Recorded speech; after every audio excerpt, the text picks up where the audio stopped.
Hello everybody, I am author Sarra Cannon from Heart Breathings, and today we're going to talk about the one thing you need to know before you're ready to self-publish.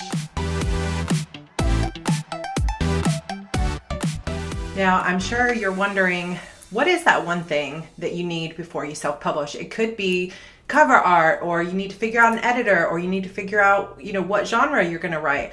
All of those things, of course, you're going to have to figure it out eventually. But there's one thing that you need to figure out first, because every decision you make from the beginning of making that commitment to self-publish or to get your books out in the world, there is one decision that can help you make all the other decisions. Honestly, when I first became a writer and I said, I want to self-publish, this is back in 2010, I said, you know what? It's going to be amazing. I'm just going to be a writer. I'm going to write as many books as I can. I'm just going to be immersed in that world. And I had been writing for several years and I thought nothing would really change. I would just be putting my books out there without having to deal with a publisher.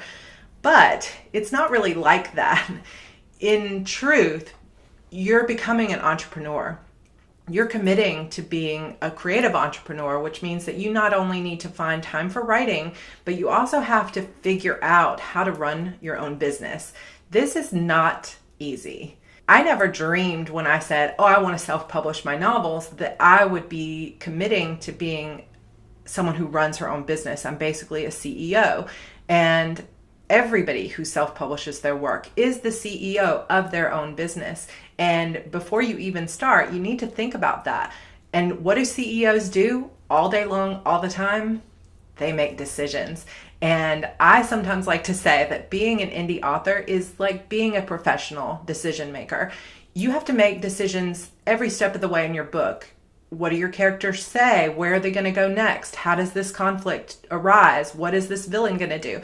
It never ends in terms of how many decisions you have to make. And if that wasn't bad enough, once you get into the actual publishing side of things, you also have an entire array of decisions that you're going to have to make. What kind of cover art do you want to put in it? Or to put on your book? Which category do you need to go in? What keywords do you use? There are so many questions and decisions that you're going to have to make. And I think that one of the most important things that you can do for yourself right now is sit down and decide what it is you want out of your self-publishing career. I know this sounds ridiculously simple, but you would be surprised how many people don't take the time to do this. All they think is, I'd love to make some money and I want to write my books and put them out there, which it's good to know that. But unless you get really deep and really specific about what it is you want out of this career, like what's your dream come true level of success? How are you going to define success for yourself? You're going to, be like that proverbial boat in the storm that's just getting knocked around by the waves, and you're going to end up off your path. Maybe you wanted to go over here and you're going to end up way over here. And before you know it, it's going to be like, what the heck just happened? So what I recommend is that you really take this time, do yourself a favor, take a few minutes to sit down in silence and think about what it is you really want.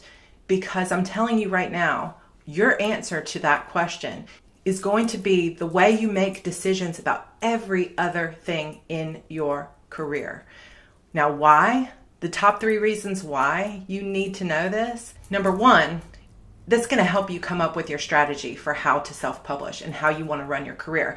Because somebody who just wants to make as much money as fast as possible is going to take a very different strategy or use a very different strategy than somebody who just wants to help their family pay a few bills, but they really, really want to write this specific type of book. And they don't care if they make, just $1,000 a month. Whereas this person over here is not going to be happy unless they're making $10,000 or more a month. You're going to use very different strategies, and there's going to be very different things that guide your decisions, because maybe this person is willing to compromise on a few more things to make that money, whereas this person cares more about the story. There's no right or wrong answer here. Everybody is entitled to their own dreams, their own way of going out there and making the life that they want for themselves. But you have to know what that life is before you can start heading toward it. Number 2, you need to know what you aren't willing to do. So I was talking about those compromises. if you don't know what your end goal is and what you're really striving for, you're maybe going to just try everything. And that can really hurt you in the long run, because if you're not focusing in on the things that truly matter to get you to where you want to go, you're going to just be trying a bunch of stuff that's frankly going to be a waste of your time. And some of it could actually hurt your career. Know what you're willing to compromise on and what you're just not willing to compromise on, and then stand up for yourself and actually follow through with that. I was reading last year a book by Todd Henry called Louder Than Words. If you're not familiar with him, he has several amazing books on, being a creative entrepreneur. One is called The Accidental Creative, and this one of his most recent books is called Louder Than Words. And in that book, he talks about how, if you're a runner and you're out on the road, running your marathon or whatever you're doing, and you keep your eyes, like, where the end is for you. You know where that goal is. But you keep your eyes on the people in front of you. Like, ooh, what's she doing? Well, she's running really fast. Well, what's she doing? Ooh, she's got those yellow shoes on. Okay, I'm going to follow her. If you're watching what everybody else is doing and trying to do what they're doing, you know what's going to happen? Instead of continuing on your own path, you're going to veer into that person's path. You're going to naturally go toward where they are. But you know what? If that person in front of you is not running the same race that you are running, they don't have the same goal that you have, you're going to wake up one day and realize that you followed somebody else's dreams. That would be pretty depressing. So know what you aren't willing to compromise on. Know what matters to you. Stay in your own lane. You have to know what you want first in order to do that. Number 3, if you don't define what success looks like to you, then how in the world are you ever going to know that you got there? In order to know, hey, you know what? I've reached my goal. You have to know where you're headed and what you want. So absolutely make a decision about what it is you want. Now, that might change over time. You may start out today going, you know what? All I really want to do is make enough money to pay for daycare for my children or put them in a good school. So I need like $1,200 a month or whatever. But then as you get more successful and you start to get into this business a little bit more, you might start realizing, you know what, I want enough to move us into this better house, or I would really like to move us to a better city where we can have even better schools. So now your goal is to make $3,000 a month. It's totally fine for those goals to change. Where I see a problem with a lot of people, though, is they're not changing their goals out of desire for those things. They're changing their goals out of fear. They're afraid that they're not going to get where they want to be. They're afraid that no one's going to think they're successful. They're afraid of what other people think of them. They're afraid that their sales are going down. There's a million reasons to be afraid. But where you get into trouble is when you let that fear rule your decisions and overrule your desires. Once you know what you want, and that's truly what you want, just go for it. Don't suddenly be like, well, I've got this desire to have this really long-term strategy where I can build this one series that I've been dying to write my whole life. But then you get to book 3 and it's not selling as well as you thought. And instead of thinking about that goal that you had and continuing to try to build something, you jump ship and you're like, oh my gosh, I think I'm going to go and write this other really trendy genre that all my friends are writing, and I'm going to see if I can make a bunch of money doing that. And you abandon your other series. Well, how do you know that you weren't like one book away from that tipping point where everything was going to take off for you? Now, don't take this the wrong way and think that I'm saying, you should continue on with a failing career. But what I'm saying is, don't change your entire strategy because you got scared. Make sure that you know where you're headed, where you want to go, so that when it comes time to make those decisions, like when you are 3 books in and your plan isn't working, you can sit down and you can go, okay, how can I get to where I wanted to go? Do I need to write a different series? Maybe it's a different series. Maybe I need a different genre.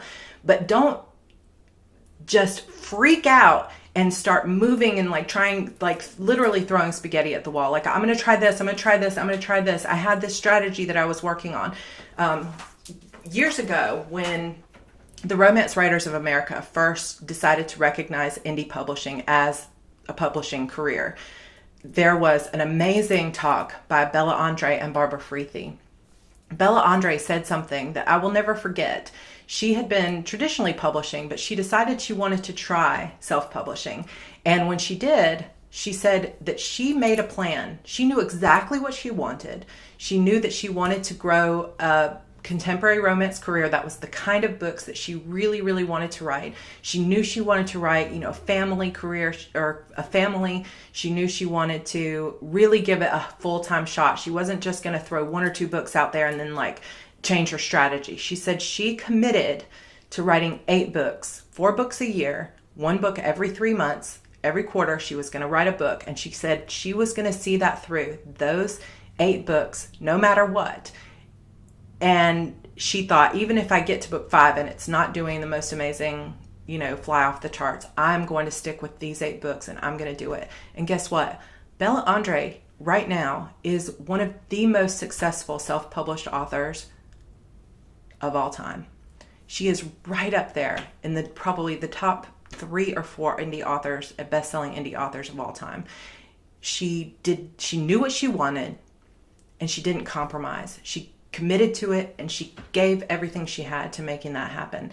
That's why you need a strategy, but that's also why you need to know what it is you want out of this career. So if you want to know how to figure out what you want, because maybe you're sitting there right now and you're going, I don't know what I want. I just kind of want to make money, because we all want to make money, right? But there's got to be more to it than just that. Or if that's all you care about, you're going to have a very different strategy than somebody who wants to change lives with their books. It's going to all come down to what you want. But if you don't have that figured out, then I would love for you to stop by my blog today, heartbreathings.com, and click on the blog. And there I have for you some free journaling pages that you can print out, pour yourself a cup of coffee or a cup of tea, and really take some time for yourself and think through what is it that you want. And these questions are really going to help you figure that out. Then if you want, in the comments on my blog or here on YouTube, if you're willing to share, let me know what it is that you want. As for me, when I first started this journey, I knew exactly what I wanted. I really spent a lot of time thinking about what I wanted. Now, it would be great to have that movie deal and the, #1 slot on Amazon or, iBooks or wherever. But that's not my main goal. The main thing that drives me is to write books that really connect with readers. So for that reason, I do spend more time on craft. I spend more time thinking about my characters, thinking about the stories I want to write than I do on marketing. And that's just a choice that I have made. And there's nothing wrong with that. Just because there are a lot of people making more money than me or having more book sales than me, that doesn't bother me, because I know that I am on the path that I want to be on. I am making things happen the way I want to make them happen. And that has really been a thread that I've carried through my entire career, that I know I want to change lives with my fiction. I want to touch my readers in a deep, meaningful way. I want to be memorable. Those are things that matter to me more than the money and more than the fame that comes with, some of the authors who do have great fame. Now, just taking the time to know that that's what I want, it lets me know what I'm not willing to compromise on. I'm not willing to compromise on quality. I'm not willing to compromise on, the way I market my books. And that has really guided me through my whole career. So I really hope you'll take the time to download those sheets and to really think about what it is you want from your career. Okay guys, that's it for now. I really hope this video has helped you think about what it is you want from your writing career. If it has helped you, I hope that you'll hit that subscribe button and give me a thumbs up. Also, please leave a comment and let me know what it is that you want out of your writing career if you're willing to share that. And I will see you guys tomorrow in my next video. Bye.